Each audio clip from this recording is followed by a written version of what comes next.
everybody. This video is going to be a short tutorial on the sit-ups that we do in Bikram Yoga.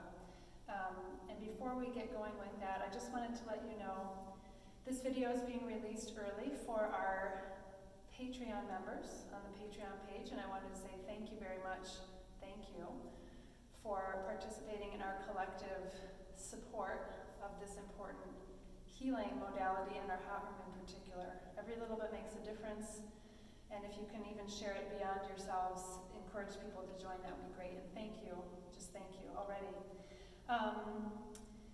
To those who will see this as the public later when this video is released, you might be watching this on YouTube or otherwise, we are trying to keep Bikram Yoga alive. It's a super healing modality, and since COVID it's been basically impossible, just barely possible. And so we ask, if you're watching this video or anything else on our YouTube page, if you could please join our Patreon page. It's www.patreon.com/Bikram Yoga. Patreon is spelled Patreon.com/Bikram Yoga. We have levels at $5 a month even. So if you would like this yoga to stay alive and to get super fun, helpful videos for your practice, please consider joining as soon as you can. Please don't delay. Okay, we would like to be here for you. All right, so how to think about the sit-up. I've heard various, I suppose, philosophies of the sit-up, or some just non-philosophy of the sit-up. It's just a way to get up, and a lot of things happen as things are taught and passed on. So I just wanted to propose to you ways to think about the sit-up that will make it effective, therapeutic, and accessible, okay? Which is the whole point of Bikram Yoga, so this fits in completely. Two things I want to mention. The first is abdominal strength. So getting up from lying down to sitting up, I mean, it's a great skill to have in your life. You want to have that abdominal strength. So we developed some of that doing the sit-up, but it's not like we're fatiguing the abdomen doing a bunch of crunches, okay? Most of the abdominal control and strength comes from the class itself. So anyway, but let's think about it as abdominal strength. That is not unimportant, right? That's an important part. But the second thing, I like to think about the sit-up as an exhale breathing exercise. And I think of it as an exhale breathing exercise even more strongly than as abdominal strength. And I prioritize it that way, like in case somebody has lower back pain and they really can't get up, but you can still do a powerful exhale. So I slightly prioritize the exhale power over the abdominal strength. But I'm not going to say it doesn't matter. Abdominal strength still does matter. So I just wanted to show you, I'll show you a couple of ways to do the sit-up that don't feel particularly effective and that have filtered through teaching over the years. And then I'll show you a way that seems most accessible and, to me, the most effective, okay, giving the most benefits. I did want to say thank you to Sandra for asking a question about the sit-up. It got me to make this video for you. She's in the Netherlands and is one of our students on the live stream. I love being connected with you guys all around the world with this yoga. It's just amazing. So I wanted to show you a couple of things. I don't want to call them the wrong way because that is just inflammatory, but I'd say less effective, okay? And this, I was even taught at some point to do sit-ups this way, and it could be fine, okay? You inhale, and then you come up and do this straight spine thing, and then you do the head to the knee.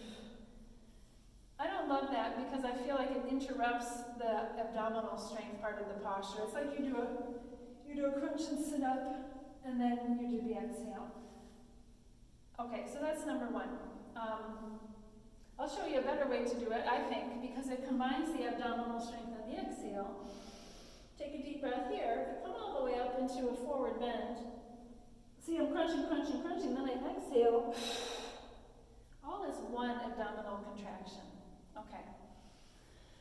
I've also heard people teach the sit-up, not Bikram teachers, but others who teach similar yoga in the lineage, that you should come up on an empty, you should be empty before you come up, which would look like this. Inhale, exhale before you come up, and then come up. Okay. I mean, that might coordinate. I understand some of the reasoning for it. It coordinates the exhale and the abdominal contraction.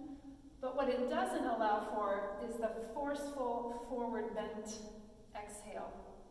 And that's what I'm going for. I want the exhale to be fast and powerful while I'm in a forward bend. Okay, so that means something like this. I'm inhaling here. I'm holding my breath, coming up, and then here, exhaling with a little double jerk, you know, a little bounce. Okay. Another I wouldn't do, kind of, all right, is this. All right. I'm going to exhale as I'm coming up. I mean, it's not harmful, okay. But if I want to strongly contract the abdomen, exhale at the same time, and have flexion of the spine, I'll do it again. Best way I know of.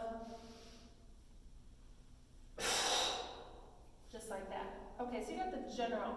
Now I want to address a couple of issues. Some people say, oh, my arms or my shoulders, they don't feel quite right. Okay. Now usually I want to address this with someone in particular, so I'd rather teach you directly if you have a question, but just to address some common things.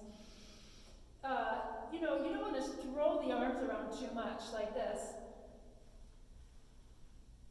kind of with all this extra arm movement. If you can keep the arms and head together for as long as you can, use the abdomen, okay, just let the arms be. They're kind of just relaxed, but with the head. I'm not really pulling, I'm not tugging, I'm not hunching the shoulders at the end. Okay, they're just there. Most of the work is here. The second issue I want to address, some people, when they get up to a certain point, the lower back hurts, right? Now, skipping the sit-up has always been an option if you're having sort of the acute or moderate phase of back pain. I am completely fine with people skipping the sit-ups because I've had some serious back injuries and I know it's like, yep, sit-up's not going to happen, skip it, roll over, fine.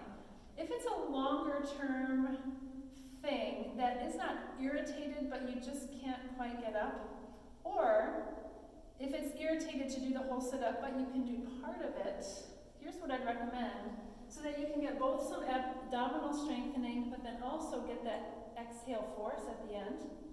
And I have some students do this. You just go up as much as you can. Okay, say that's it. Fine. You've got some abdominal strength. And then you can get yourself up and do your strong exhale here. That is sometimes possible. So it gives you both things, though. It gives you the abdominal strength and it gives you the forceful exhalation, which I do believe is important to sort of clear out the system, clear out the lungs.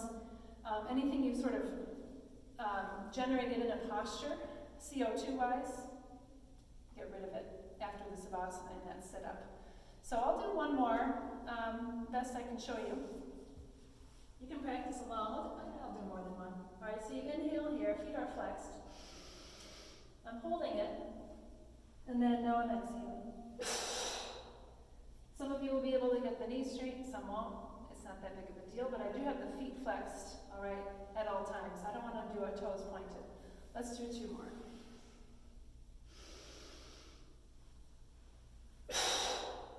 It's very energizing, really. The sit-up, ideally, is energizing. You've just taken this rest. It's time to wake up. One more.